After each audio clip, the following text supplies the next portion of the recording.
Memoirs of a Parrot.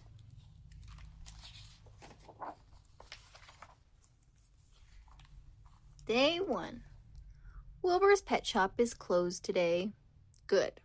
No rude people staring into my cage. I just sit and chat with TikTok. We're the only parrots here, and apparently the only talkers. The dogs just yap all day. The fish don't even try to say anything. I think the cats might be able to talk, but they never do. Day 2. Wilbur's pet shop is open today. Bad. The place is packed. Lots of strange people, and they're all talkers. They seem to think my name is Polly and that I want a cracker. No and no. Day 3. What is with these people? They keep asking, Polly want a cracker. That is a terrible grammar, by the way. TikTok says I should just try to enjoy the attention. Please, I'd rather gargle a pine cone. Day 4. I'm exhausted. Today, a guy spent an hour asking me my name. I kept telling him, Brock! I said, Brock, Brock, Brock! He looked very disappointed. I guess he wanted it to be something else? Like Polly? Day 5. He's back. His name is Todd, and he won't leave me alone. TikTok says one day I may have to go home with Todd. Yes, apparently I'm for sale. That's a heck of a thing to find out. Go home with Todd? Please, I'd rather eat a pile of stinkberries. Day 6. TikTok was right. Todd handed Wilbur some money and is taking me home. This is terrible. TikTok says I need to keep an open mind and that it could be very nice.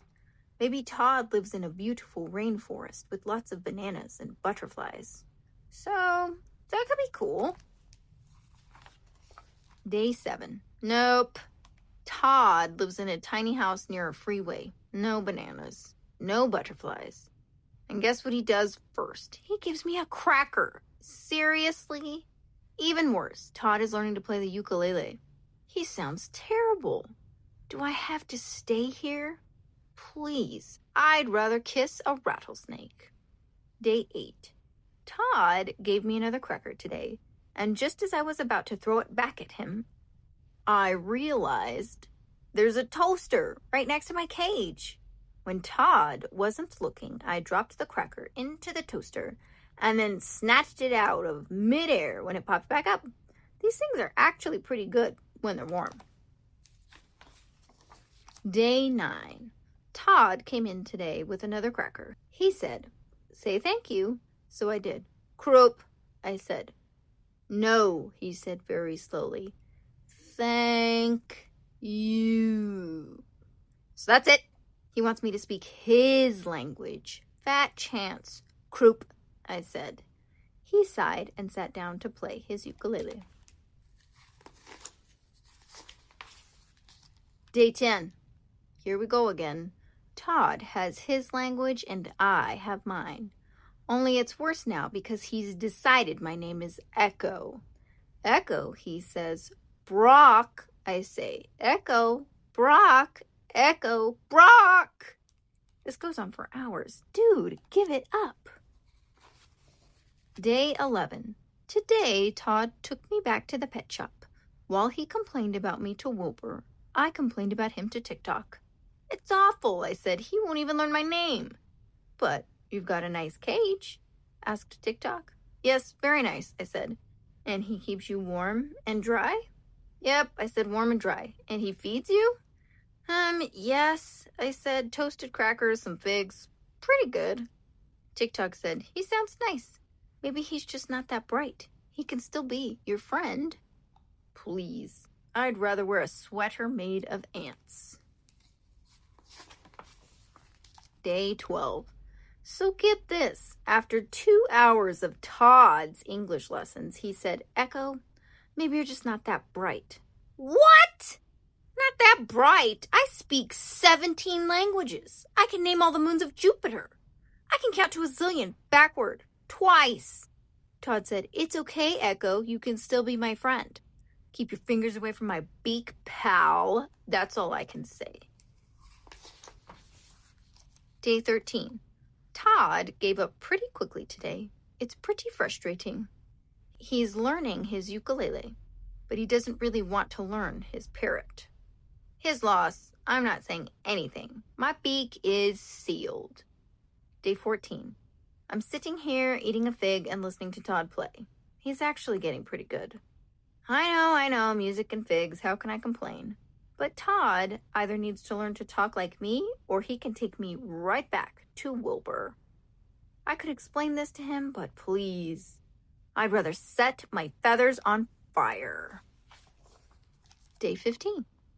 Good heavens! I nearly set my feathers on fire! Today changes everything. Todd went to bed last night, and I decided to toast a cracker. I waited for it to pop up, and waited, but it never did. Suddenly, a lot of smoke started pouring out of the toaster. There was no keeping quiet any longer. Todd! Todd! Todd! I hollered. He woke up, smelled the smoke, and just ran out of the house. Sure, save yourself, I thought. The toaster just kept belching smoke into my cage. Suddenly, Todd came running back into the kitchen. I thought he was coming back for his ukulele, but I was wrong. He came back for me. Todd reached right into the smoke and unplugged the toaster. He grabbed my cage, took me outside, and started fanning fresh air at my face. He'd saved me. I couldn't believe it. But he'd saved me. He pulled me out of the cage and said, "Echo, are you okay? Are you okay?" What else could I do? "Thank you," I said. He looked at me and leaned closer. "What?" "Echo says thank you," I said. Tears welled up in his eyes, and a huge smile took over his sweet, goofy face. "You're welcome. You're so very welcome," he cried. Then Todd said, "You're smarter than I thought." I said, "You're a lot smarter than I thought." He wiped the soot off my face. That was nice. He sat me on his shoulder, and we watched the moon come up while we waited for the smoke to clear. Things are different for Todd and me. He's still playing that ukulele, but now he plays and I sing in his language. And that's okay. He can still be my friend, my best friend. Todd and me, we're staying together for keeps. Please, there's nothing I'd rather do.